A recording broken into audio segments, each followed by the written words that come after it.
श्री राम मित्रों, स्वागत है आपका मेरे एक और नए वीडियो में।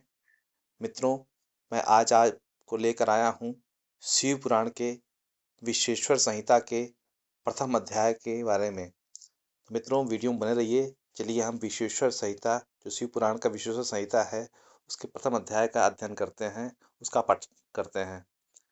पहला अध्याय, पाप नाशक साधनों के विषय में प्रश्न। जो आदि से लेकर अंत में है, नित्य मंगलमय है, जो आत्मा के स्वरूप को प्रकाशित करने वाले हैं, जिनके 5 मुख हैं, जो खेल खेल में जगत की रचना, पालन और संहार तथा अनुग्रह एवं तिरोभाव रूप 5 प्रबल कर्म करते हैं, उन सर्वश्रेष्ठ अजर अमर उमापति भगवान शंकर का मैं मन ही मन चिंतन करता हूँ। व्यास जी कहते हैं, धर्म का महान क्षेत्र जहाँ गंगा यमुना का संगम है, उससे पुण्यमय प्रयाग जो ब्रह्मलोक का मार्ग है, वहाँ एक बार महातेजस्वी महाभाग महात्मा मुनियों ने विशाल यज्ञ का आयोजन किया। उस ज्ञान यज्ञ का समाचार सुनकर पौराणिक शिरोमणि व्यास जी के शिष्य सूत जी वहां मुनियों के दर्शन के लिए आए। सूत जी का सभी मुनियों ने विधिवत स्वागत व सत्कार किया तथा उनकी स्तुति करते हुए हाथ जोड़कर उनसे कहा, हे सर्वज्ञ विद्वान रोमहर्षण जी, आप बड़े भाग्यशाली हैं। आपने स्वयं व्यास जी के मुख से पुराण विद्या प्राप्त की है। आप आश्चर्य स्वरूप कथाओं का भंडार हैं। आप भूत भविष्य और वर्तमान के ज्ञाता हैं। हमारा सौभाग्य है कि आपके दर्शन हुए। आपका यहाँ आना निरर्थक नहीं हो सकता। आप कल्याणकारी हैं। उत्तम बुद्धि वाले सूत जी, यदि आपका अनुग्रह हो तो गोपनीय होने पर भी आप शुभाशुभ तत्व का वर्णन करें, जिससे हमारी तृप्ति नहीं होती और उसे सुनने की हमारी इच्छा ऐसे ही रहती है। कृपा कर उस विषय का वर्णन करें।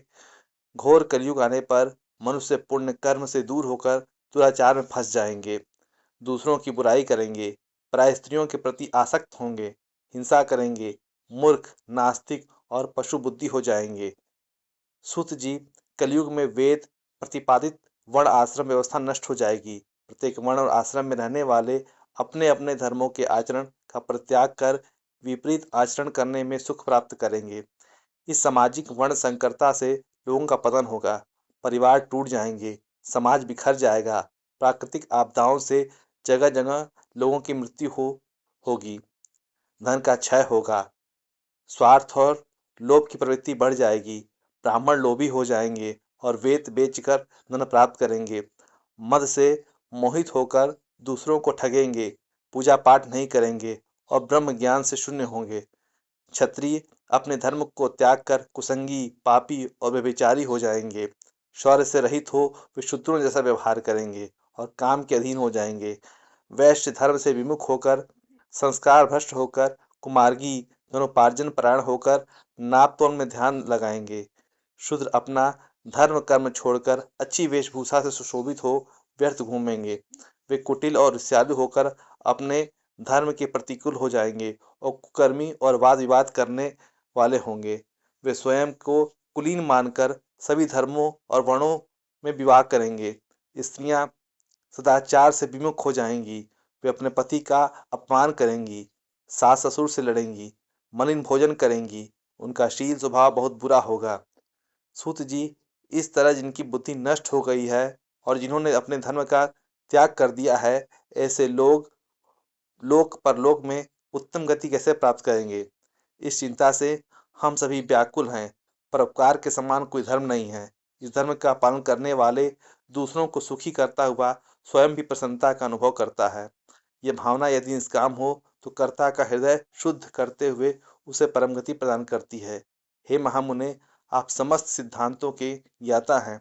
कृपा कर कोई ऐसा उपाय बताइए जिससे इन सब पापों का तत्काल नाश हो जाए।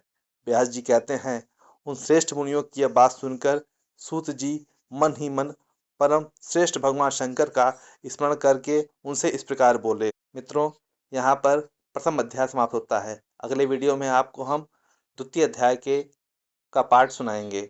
तब तक के लिए हमें अनुमति प्रदान कीजिए। चलिए फिर मिलते हैं अपने अगले वीडियो में। तब तक के लिए जय श्री राम, हर हर महादेव।